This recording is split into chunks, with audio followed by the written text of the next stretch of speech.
This is one of those historic places where, as a writer, I sense the presence of the dead like nowhere else.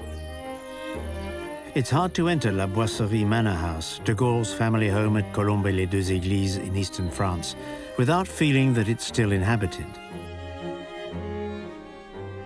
His whole personality and character are embodied here, in every piece of furniture, in every trinket, in every painting, and in his library. And in his choice of holding on to the books of his childhood, which strikes a chord with the writer in me. A bit further on, it was at this bridge table where he indulged most evenings in a game of patience. My discipline of idleness, as he put it. It has been left untouched in all its simplicity. He died a few feet away from his desk. Transported by his solitude, it was the only place he could imagine writing. His tall frame hunched over the desk, his fountain pen gliding across the page, cut off from the outside world, his window looking out onto the unspoilt countryside of Champagne. Writers are solitary creatures. This certainly corresponded to Charles de Gaulle's nature. The presence of his friend Winston Churchill comes in the form of a portrait, taking pride of place among the world's greats, but most importantly, his memoirs, always within reach. The simultaneous publication of their memoirs in the late 1940s and early 50s was a global phenomenon. It turned them into writers. Looking back, it seems inconceivable, but Churchill even earned the most prestigious award, the Nobel Prize in Literature. But of the two, was he the worthy laureate? To answer this, you have to look beyond their status as war leaders, their role on the front line, and examine the works themselves. Above all, the answer can be found in the humanity of these soldiers-turned-writers. Their war memoirs must also be viewed through a literary lens, with the benefit of hindsight. 70 years have passed since the books were released, with resounding success at the time. It's no secret that it's always a good idea to dissociate books from their buzz.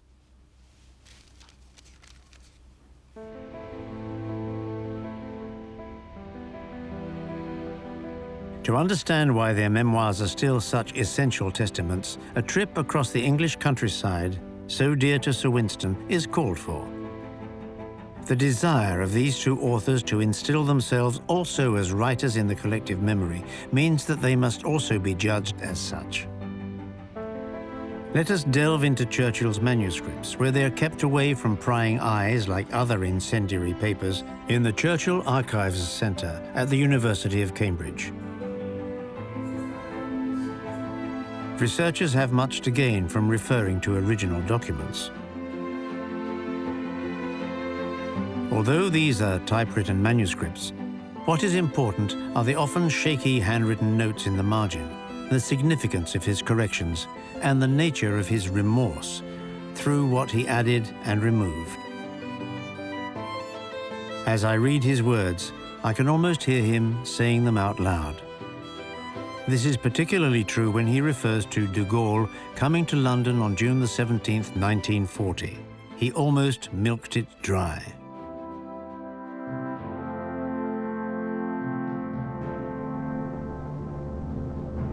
Dès que l'appareil commence à rouler, de Gaulle sauta dedans et claqua la porte. L'avion prit son envol, tandis que policiers et fonctionnaires français restaient bouche bée. Dans ce petit avion, de Gaulle emportait avec lui l'honneur de la France. When describing this in his own words, de Gaulle was much blunter and much terser. Le départ eut lieu sans romantisme et sans difficulté.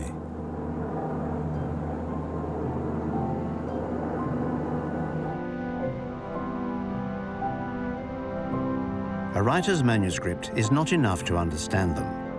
Their writing style is a reflection of their lifestyle. It's important to explore their home in all its motifs, just like a painter must explore the outdoors. This is Chartwell, Kent, in the southeast of England.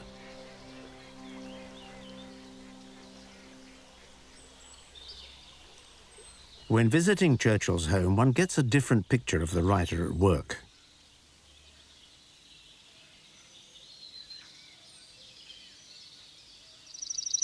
Like de Gaulle, he was also fond of his time in the country, on his estate with his many pets. It's an extremely warm and endearing place for any Anglophile, a backdrop that embodies Churchillism. After all, life is too short to be lived small scale. This extravagance, with its expensive upkeep, was partly funded by some of his friends, a few rich and powerful men from his inner circle. The rest was funded by his earnings from his writing, both journalism and books. It wasn't that writing came easily. Let's just say that he was well organized. His works were inspired by a passion for politics that so few writers share. Proof that being a man of action doesn't stop you from being creative. That may be so, but at what cost?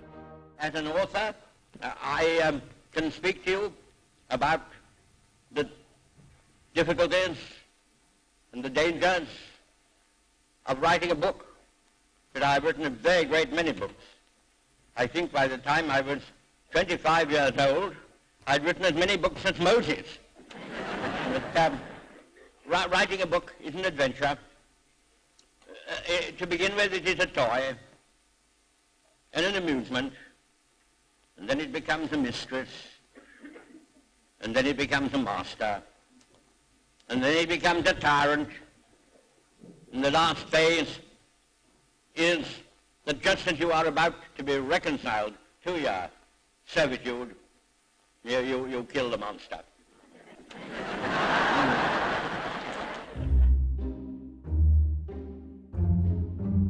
He had his very own way of killing that monster. The 6 volumes written about the Second World War between 1948 and 1954 are a good example. Rather than write, he dictated from his bed, a personal space to say the least. He could often be found sitting or lying down with a cigar in one hand and a whiskey in the other, and with papers and documents strewn over the bed covers. There was always a secretary or two with him who felt slightly uncomfortable when he chose to swap his bed in order to dictate from his curious bathtub with the door wide open. Bubbles covered the surface, but it was shocking nonetheless. But he was royally, or perhaps even imperially, unfazed. Churchill called on typists for his writings, but most of all on the syndicate. That was what he called his ghostwriters. Biographers have been able to compile a list of 6. To fully understand his little syndicate, a trip to the basement is called for, where the typewriters face each other. His team provided the foundation, in other words, the literary research, before drawing up a draft. Churchill would rewrite it all, for the writing style was his own. While the Englishman never wrote alone, de Gaulle, the Frenchman, whose portrait adorns the wall of this iconic room, always wrote on his own. It fitted perfectly with his personality.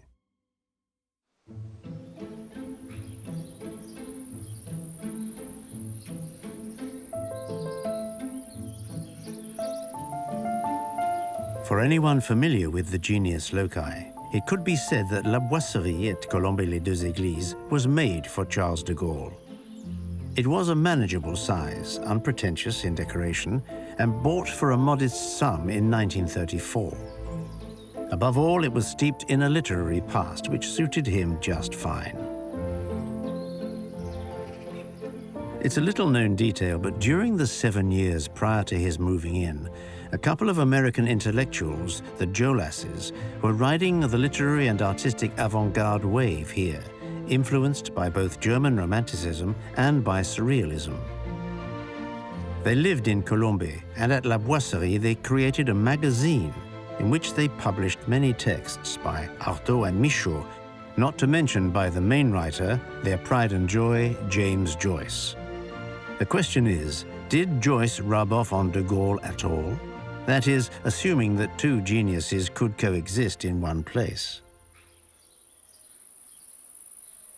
De Gaulle's solitude as a writer is that of an independent man guided by team spirit.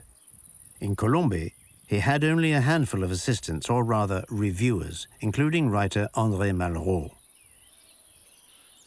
They had the privilege of deciphering his scrawls, a talent possessed by only those used to his writing. The best person to help was his daughter, Elisabeth de Boissieu. She had the task of typewriting texts that were so overwritten that they could have been mistaken for an Alechinsky painting.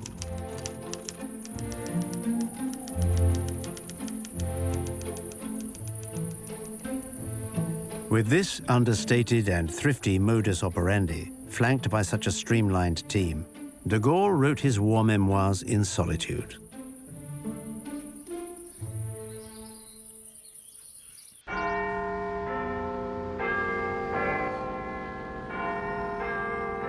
Some friendships are like love affairs. You never forget your first encounter. It rarely goes smoothly.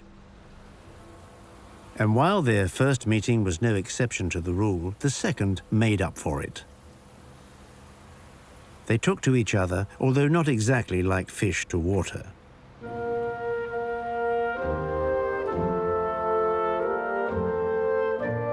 The Englishman was warm, but the Frenchman came across as a cold fish, maybe even icy.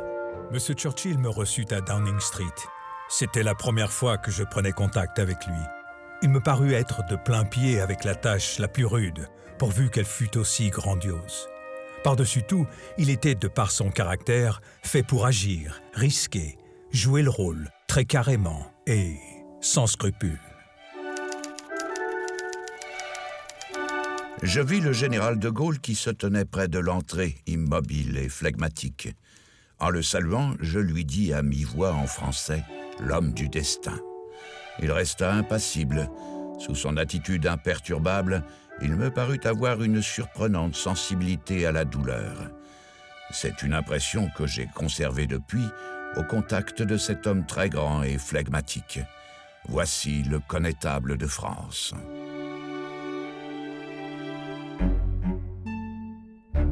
Their writing styles differed, but even beyond this aspect, everything else from their personality, character, lifestyle, and fashion was worlds apart. The Frenchman, on the one hand, would march, a figure reminiscent of a Giacometti sculpture, a towering man who always strode forward, in an officer's uniform that hovered above his chunky boots, a heron. The Englishman, on the other hand, was a portly figure, a quiet man, who strove to live by his two mottos, those of someone sitting in an armchair. He would often say, "Never stand up when you can sit down, and never sit down when you can lie down."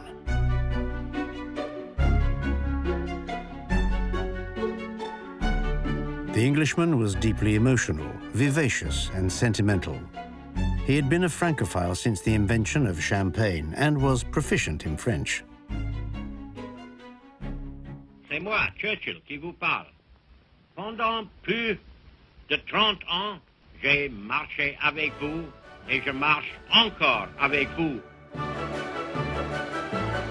He was worshipped by the British, who saw him as their savior. This was undoubtedly his time, and he had to seize it. It was much easier for him to take on the role of national hero, a childhood dream that had followed him right up to his early days in the army. And it was a period that took place in a majestic setting.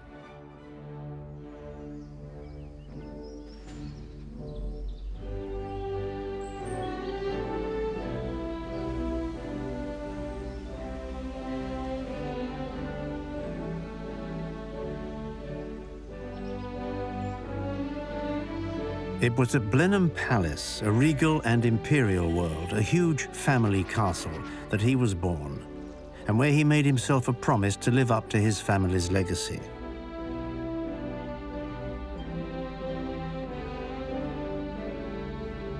He grew up amongst paintings and tapestries that lined the walls, depicting great battles. He recreated them on the rug with his tin soldiers.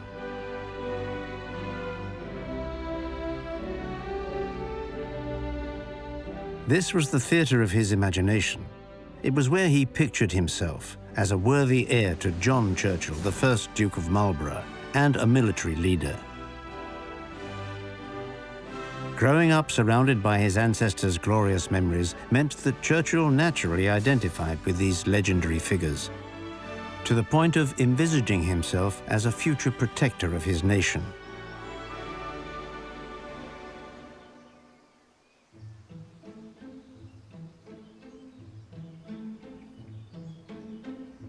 At de Gaulle's La Boisserie, his library reflects not only the mind and culture, but above all, the soul of this great reader.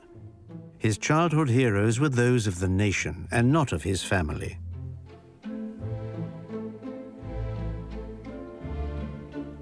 For de Gaulle, any writing or any literature should embrace a lexicon and register, inspired by the great century, the one that had given France Bossuet and Fénelon, whose books accompanied his adolescence, along with the great authors of the classics, the Romans and the Greeks.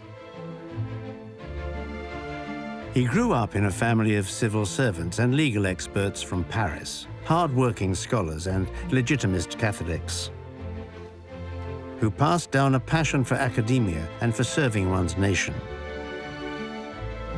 At 15, he already saw himself as General de Gaulle saving France. From then on, it surprised nobody at the Saint-Cyr Military Academy that the only career he had in mind was one in the armed forces.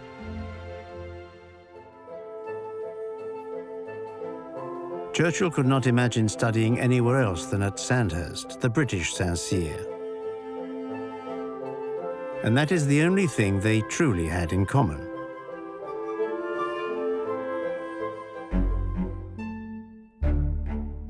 Most couples get off to a better start, or at least are more compatible. Churchill, who was 16 years de Gaulle's senior, confided to a friend, "That de Gaulle looks like a female llama surprised while bathing." An imaginative judgment, albeit shallow. De Gaulle wouldn't be outdone. As they left a war cabinet meeting, he smirked upon seeing the polka dot bow tie come undone on Churchill's plaid shirt and pointed it out by asking, "Are you going to a costume party?" The Prime Minister is said to have quipped back, "Not everybody can dress up as the unknown soldier." It would appear that they both had a sense of humor, but de Gaulle's was so subtle that it is yet to be found. There was no intimacy in his eyes, no pats on the back or familiarity. But none of that mattered, for they agreed on what did. Churchill was Prime Minister and de Gaulle was merely Under-Secretary for War. Yet as soon as he got to London, Churchill treated him as his equal, as the leader of the Free French. Naufragé de la désolation sur les rivages de l'Angleterre. Qu'aurais-je pu faire sans son concours? Il me le donna tout de suite et mit pour commencer la BBC à ma disposition. Moi, général de Gaulle, j'entreprends ici, en Angleterre, cette tâche nationale. J'invite tous les militaires français des armées de terre, de mer et de l'air à se réunir à moi. À mesure que s'envolaient les mots irrévocables, je sentais en moi-même se terminer une vie, celle que j'avais menée dans le cadre d'une France solide et d'une indivisible armée. À 49 ans, j'entrais dans l'aventure, comme un homme que le destin jetait hors de toutes les séries.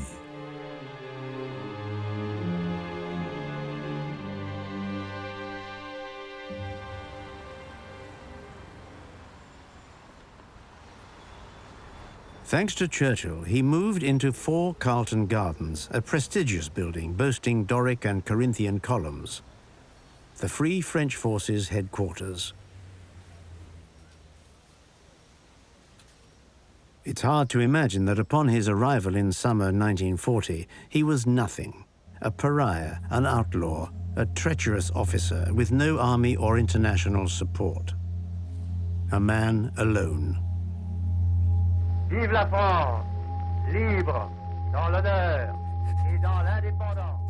A man alone, a rebel, channeling all his ferocity, rage and anger into defeating Marshal Pétain and the regime of Vichy France. La vieillesse est un naufrage. Pour que rien ne nous fût épargné, la vieillesse du maréchal Pétain allait s'identifier avec le naufrage de la France.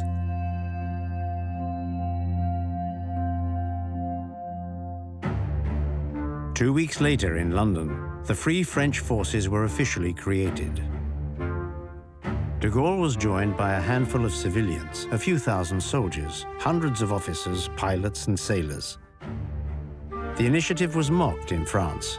It was depicted as being supported by Jewish journalists, aristocrats and fishermen from the Brittany Islands, which isn't entirely untrue either. Yet de Gaulle was convinced that he was the embodiment of France, restoring the French Republic with honor and dignity. It was as if being called de Gaulle had led him to London, even though his English was, let's be honest, his own.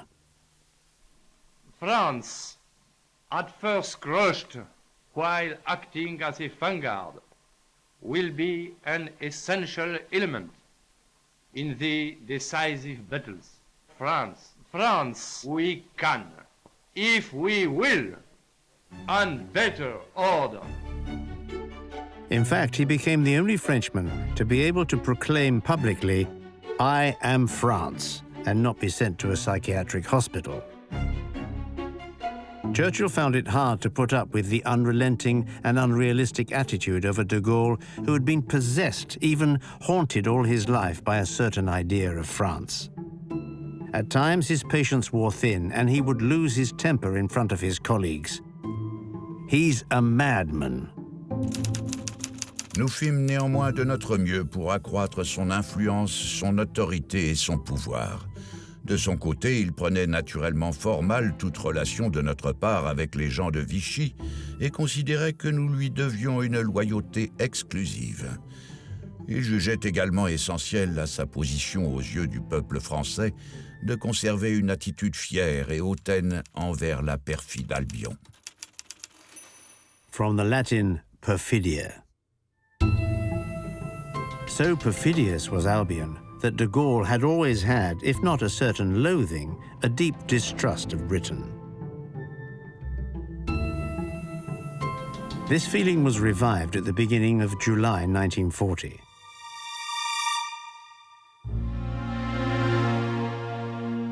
The British wanted at all costs to stop the Reich getting its hands on French battle cruisers, stationed at Mers el-Kébir, an Algerian port.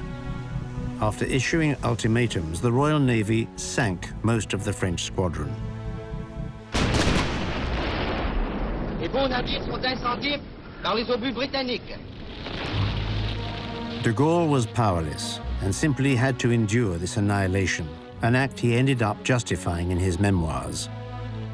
M'adressant aux Français, je leur demande de considérer le fond des choses du seul point de vue qui doit finalement compter, c'est-à-dire du point de vue de la victoire et de la délivrance. Je dis sans embâche qu'il vaut mieux que les navires aient été détruits. Nos deux vieux peuples, nos deux grands peuples demeurent liés l'un à l'autre. Ils succomberont tous les deux ou bien ils gagneront ensemble. Ce fut une décision odieuse, la plus inhumaine, la plus pénible de toutes celles auxquelles j'ai été associé. C'était une tragédie grecque.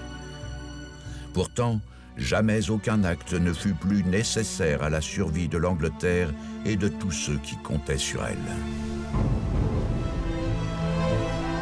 Almost 1,500 servicemen lost their lives. The patriot de Gaulle, faced with this fait accompli, was shaken to the core, for French blood had been spilled. Not long after, he spared no effort in persuading Churchill to seize the French Navy in Dakar, Senegal. Poor planning resulted in the operation turning into an excruciating fiasco, which both men struggled through together.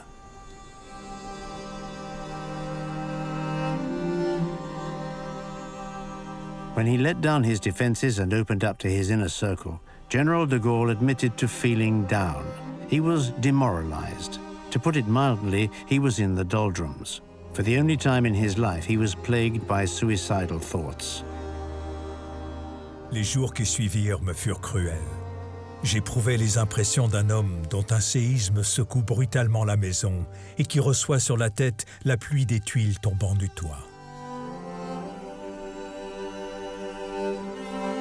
Churchill was no stranger to this state of mind. His melancholy, owing to underlying depression, had been under control, yet it reared its head from time to time.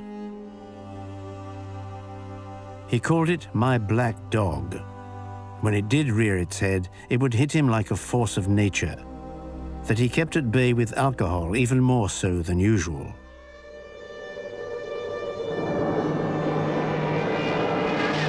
But it was no force of nature that hit his people on September the 7th, 1940, but a barrage of fire and steel launched by the Luftwaffe.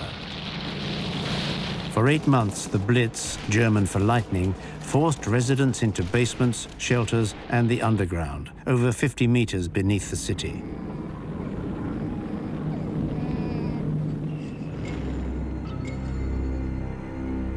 To appreciate the extent of this confinement, a trip to the site of Churchill's underground war rooms is called for. This secret bunker can be found in the heart of the capital. It houses a number of rooms in a maze of corridors preserved in their original state.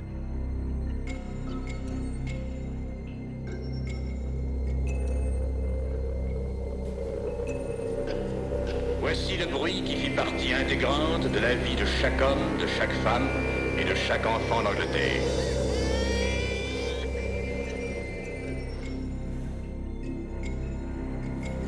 Churchill rarely lived here with his wife, his ministers and staff officers.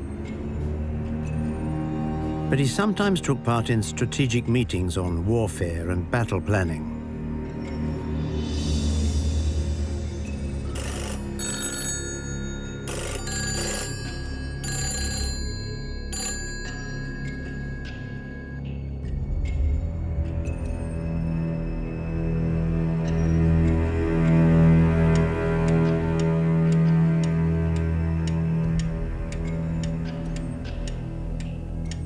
The large maps of the world adorning the walls of every room, meeting rooms and bedrooms alike, attest to this.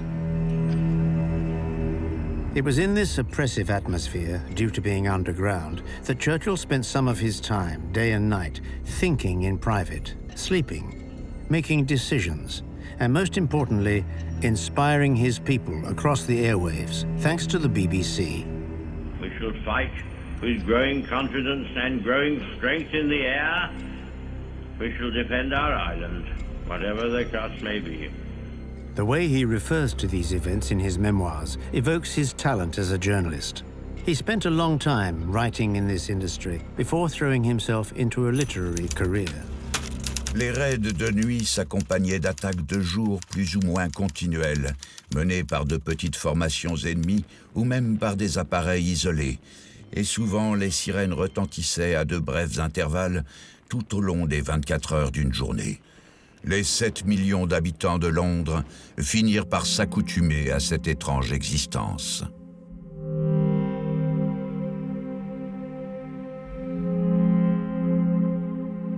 However, despite their importance as British Prime Minister and Free French leader, were they not also part of the same crowd that emerged the following day in the aftermath of the London and Coventry bombings? A crowd that Churchill referred to as ordinary people living through extraordinary times.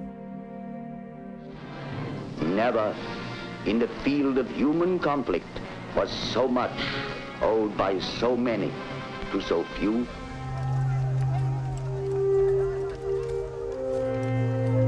A quintessential Churchillian quote that de Gaulle would later borrow. Jamais tant d'hommes sur la terre n'ont tant attendu de nous.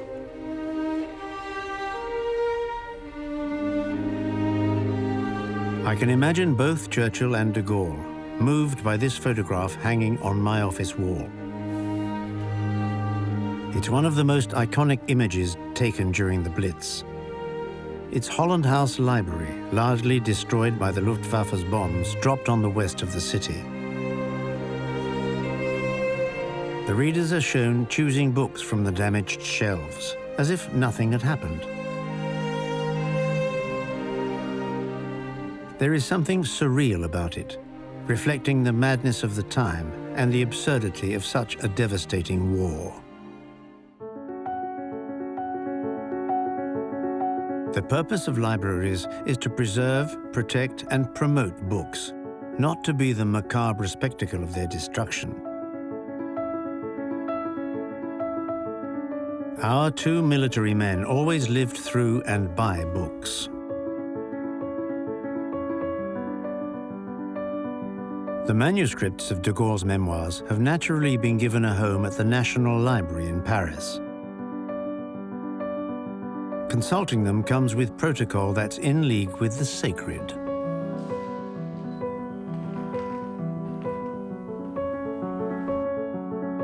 The original pages can only be opened with a derogation and with the utmost care. To start with, only pencils can be used to take notes. Ink is off limits in case there are any accidents. Here are de Gaulle's writings in his very own hand, messy, broad, and overwritten, with lots of crossings out showing remorse. This reflects his obsession over the choice of words. It meets Oscar Wilde's definition of a writer. Someone who spends all morning putting in a comma, only to spend all afternoon taking it out. It's interesting to compare the state of their manuscripts. Churchill's are typewritten, since he dictated. But from start to finish, so as not to upset anyone and to conform to their wishes, they are full of crossings out, too, with words replaced by others, so as not to offend anyone, especially de Gaulle. Hence the removal of the passages where Churchill describes him, and I quote, a budding Führer. Words crossed out with a blue lead pencil, showing a different kind of picture, something only his inner pastel artist, inspired by every shade of blue, would approve of. Churchill's greatest quality, something that de Gaulle lacked at the time, was that whenever he spoke, he managed to win the public over. Ironically, this was when the true stylist in him came out. His masterpiece, ultimately, was his speeches. Something easier said than done for a man who suffered from a speech impediment. We shall defend our island, whatever the cost may be. We shall fight on beaches, landing grounds, in fields, in streets. We shall never surrender. Whatever the cost, we shall never surrender. De Gaulle admitted he envied Churchill's skills as an orator. Quel que fût son auditoire, qu'il se trouvât devant un micro, à la tribune, à table ou derrière un bureau, le flot original, poétique, émouvant de ses idées, arguments, sentiments, lui procurait un ascendant presque infaillible dans l'ambiance dramatique où haletait le pauvre monde. This world spiraled when the USA entered the war in December 1941. Despite the admiration shown to Churchill by de Gaulle, their relationship went through another frosty patch with the arrival of a third man, who wedged himself firmly between them. President Franklin D. Roosevelt. Churchill was close to him for historical and personal reasons. His mother was American. And he got even closer. It was a twosome that excluded the Frenchman. All that mattered was that Roosevelt was now the leader of the free world. The President of the United States welcomed the Prime Minister of Great Britain. The gravity of the moment had brought them together. Roosevelt's visceral dislike of de Gaulle was well known. He saw in him an apprentice dictator. Not only did he despise him, but he also tried to co-opt Churchill, who found himself torn between two allegiances. Roosevelt and Churchill devised a plan to lead an offensive in North Africa, but they didn't want to involve de Gaulle. Si nous avions mêlé de Gaulle à l'affaire, cela aurait produit le plus fâcheux effet sur les réactions des Français d'Afrique du Nord. Pourtant, il fallait manifestement trouver quelques hautes personnalités françaises, et aux yeux des Britanniques comme des Américains, nul ne semblait plus qualifié que le général Giraud. Giraud is one Frenchman who refused to bow to the Nazis. Twice he has escaped from German prisons. Giraud was more cooperative, accommodating, and much warmer than the insufferable de Gaulle. He was the perfect pawn for the Americans, and also a worthy rival to de Gaulle, now sidelined.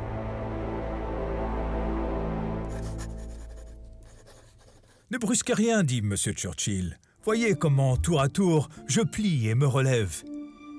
Vous le pouvez, observai-je, parce que vous êtes assis sur un État solide, une nation rassemblée, un empire uni, de grandes armées. Mais moi, où sont mes moyens? Pourtant, j'ai, vous le savez, la charge des intérêts et du destin de la France. C'est trop lourd et je suis trop pauvre pour que je puisse me courber. M. Churchill conclut notre entretien par une démonstration d'amitié et d'émotion. Nous avons encore de rudes obstacles à surmonter, mais un jour, nous serons en France, peut-être l'année prochaine. En tout cas, nous y serons ensemble. Je ne vous lâcherai pas.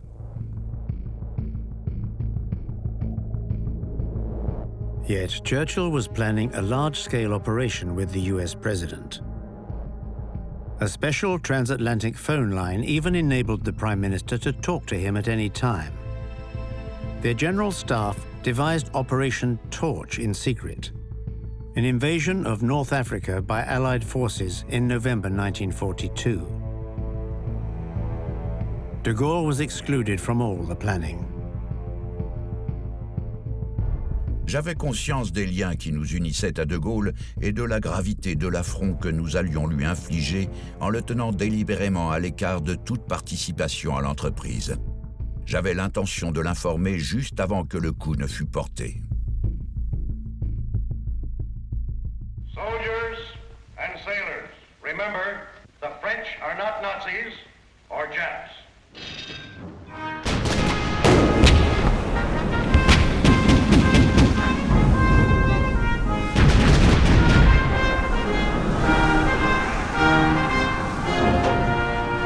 The landings on the beaches of Algeria and Morocco gave the Allies a foothold in Africa.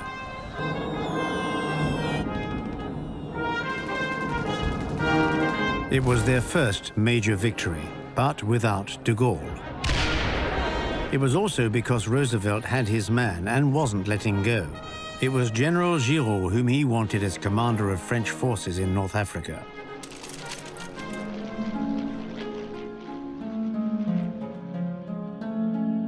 It was quite clear that de Gaulle's pride had been dealt a heavy blow by his allies. M. Churchill s'en prit alors à moi sur un ton acerbe et passionné. Il s'écria avec fureur. « Vous dites que vous êtes la France? Vous n'êtes pas la France. Je ne vous reconnais pas comme la France. » Puis, toujours véhément, « La France, où est-elle » How could this be perceived as anything else but a humiliation? It was all the more cruel with the ANFA conference being held in January 1943, in front of the world's media. For 10 epoch-making days, Casablanca became the solar plexus of Anglo-American leadership. Roosevelt and Churchill were already developing their post-war strategy. In a show of cold fury at his exclusion and that of France, de Gaulle turned up late, making them wait 2 full days. De Gaulle arriva enfin le 22 janvier et fut conduit à sa villa, qui était voisine de celle de Giraud. Il refusa d'aller rendre visite à ce dernier et il fallut plusieurs heures d'efforts pour le décider à changer d'avis. J'eus un entretien glacial avec de Gaulle et lui fit très clairement comprendre que nous n'hésiterions pas à rompre définitivement avec lui s'il persistait dans son opposition. Le Premier ministre m'adressa des reproches amers, où je ne pus voir autre chose que l'alibi de l'embarras. Il m'annonça qu'en rentrant à Londres, il m'accuserait publiquement d'avoir empêché l'entente, dresserait contre ma personne l'opinion de son pays et en appellerait à celle de la France. De toute la guerre, ce fut la plus rude de nos rencontres. De Gaulle eventually decided to sit at the negotiating table to please Churchill, who had firmly insisted. It was a historic moment that was entirely fabricated. He even said to Roosevelt in English to make it absolutely clear, "I shall do that for you." That's all right. That's an historic moment. Want to do it again? Yes, if you please. Most of the men messed it up. All right. Roosevelt insisted on a second take, supposedly for the greater good. De Gaulle, walking out of the frame, was now jointly leading the French forces with General Giraud. No, I don't think we've been done. Monsieur Churchill, chaque fois que nous nous heurtions en raison des intérêts dont nous avions respectivement la charge, faisait de notre désaccord comme une affaire personnelle. Il en était blessé et chagriné à proportion de l'amitié qui nous liait l'un à l'autre. Ces dispositions de l'esprit et du sentiment, jointes aux recettes de sa tactique politique, le jetaient dans des crises de colère qui secouaient rudement nos rapports. The US and the UK wanted nothing less than France under an American protectorate. In de Gaulle's eyes, this was unacceptable, out of the question, and not up for discussion. This explains why de Gaulle was later subject to a third affront. He was excluded from the D-Day planning, the Normandy landings on June 6, 1944.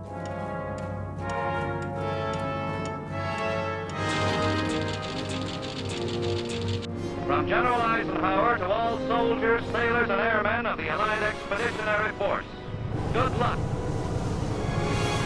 At 6:30 a.m., the first troops and Allied tanks landed on the beaches of Normandy.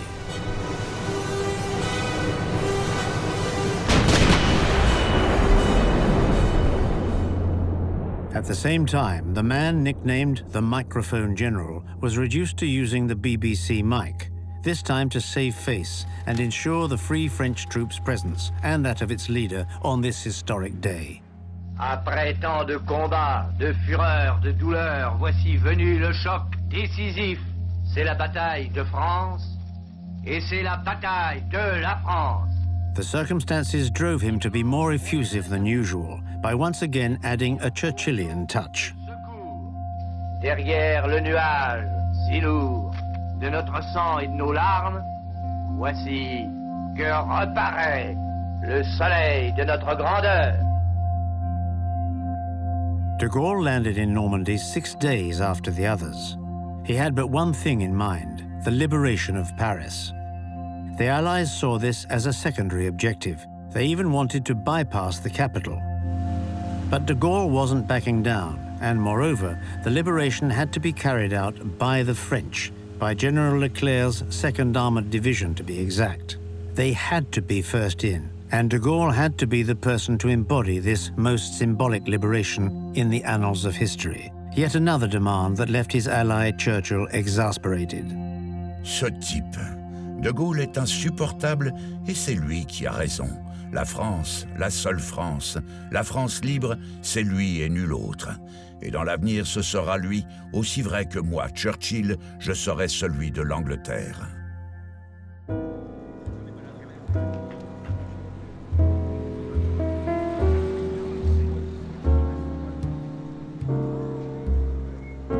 On August the 25th, 1944, General de Gaulle triumphantly entered Paris. Yet, until the day he died, he refused to attend D-Day commemorations.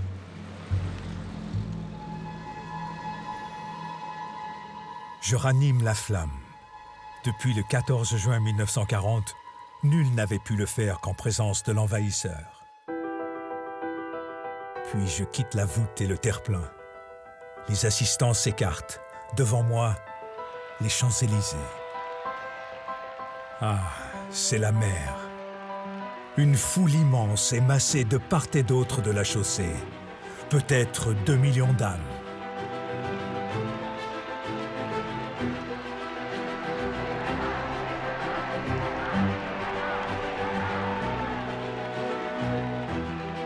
Nous aurons ainsi, tous ensemble, bouleversés, fraternels, sentant la joie, la fierté, l'espérance nationale remonter du fond des abîmes.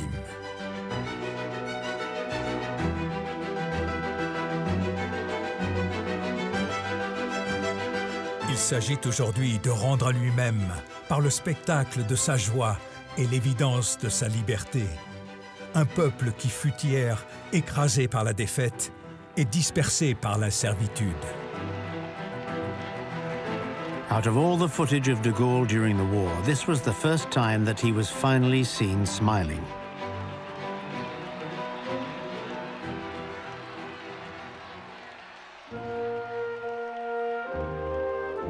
Two months later, he would receive the British Prime Minister, and it was, of course, his friend Churchill once again, with each at the height of their glory. De Gaulle me reçut à un grand déjeuner au ministère de la Guerre et prononça des paroles extrêmement flatteuses au sujet de mon rôle durant le conflit. Je fus frappé par le respect, voire la crainte, qu'une demi-douzaine de généraux de haut grade témoignaient à de Gaulle, bien qu'il n'eût qu'une étoile sur son uniforme.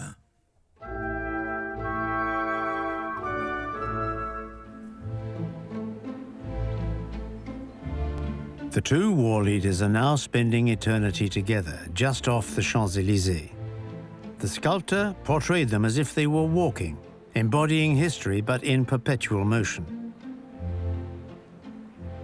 After the war, they continued to dominate the political scene. On November the 13th, 1945, de Gaulle was elected president of the provisional government.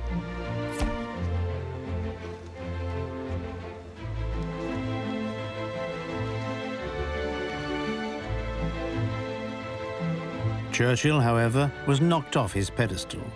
He was crushed in the elections by a landslide Labour win.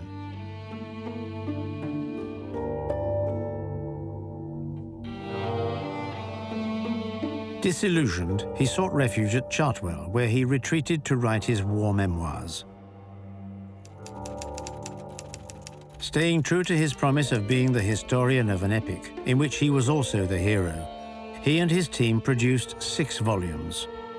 The first of these was released in 1948.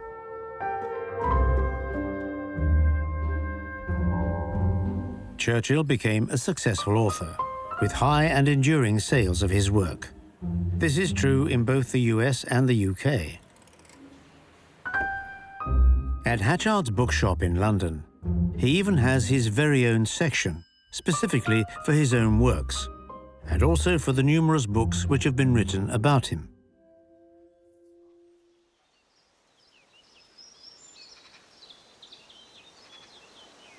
Meanwhile, General de Gaulle, who had retired from politics and was cast into the wilderness, had just started writing his own war memoirs, cut off from the outside world. Dans le tumulte des hommes et des événements, la solitude était ma tentation. Maintenant, elle est mon amie. De quel autre se contenter quand on a rencontré l'histoire? With his Memoirs of Free France, a powerful first-hand account, de Gaulle took off his military writer's hat from the 1930s and put on his historian's one. Writers only appreciate their experiences by writing them down. De Gaulle aimed to create a body of work and set himself apart from Churchill, whom he believed had settled for, and I quote, stringing a lot of things together. Stockholm, where the Nobel Festival prize-giving was about to be held. 2,000 guests, including the Swedish... Yet it was Winston Churchill whom the Swedish Academy chose to award in 1953 the Nobel Prize in Literature. Sir Winston Churchill is unable to be present himself to receive the prize for literature. The irony is that the laureate couldn't hide his dismay. Churchill didn't even bother turning up and sent his wife to Stockholm in his place. Dear Churchill, a literary prize is intended to cast luster over the author, but here it is the author who gives luster to the prize.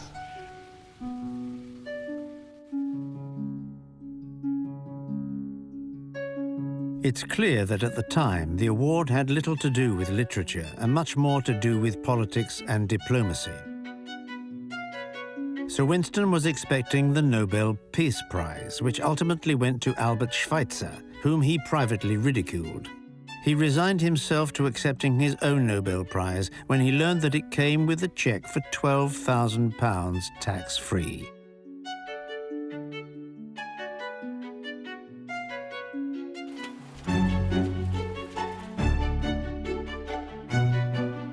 As for de Gaulle, his war memoirs came out a year later.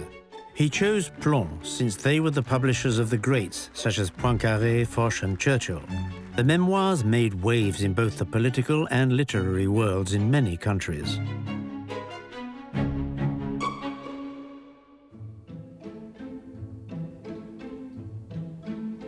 Now a laureate of the most prestigious literary award, Churchill was up there with writing royalty, between François Mauriac and Ernest Hemingway, no less. Yet the Swedish Academy is supposed to honor writers, not gifted polymaths and history buffs, assisted by a team of ghostwriters. When you read them with hindsight, Charles de Gaulle is clearly the real writer of the two. A classicist whose mind was governed by flawless French and the written word. Throughout his life, he had a certain idea of France, thanks to literature which had indelibly shaped him. None of that matters. For what remains is the story of a stormy but passionate friendship between two men bound by mutual admiration, two giants whose fates were shaped by the tides of history. Je savais qu'il n'était pas ami de l'Angleterre, mais j'ai toujours retrouvé en lui l'esprit et les conceptions que le mot France évoquera éternellement tout au long des pages de l'histoire.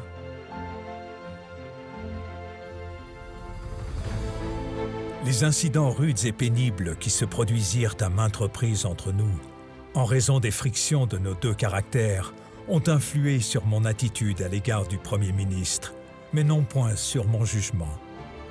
Winston Churchill m'apparut d'un bout à l'autre du drame, comme le grand champion d'une grande entreprise et le grand artiste d'une grande histoire.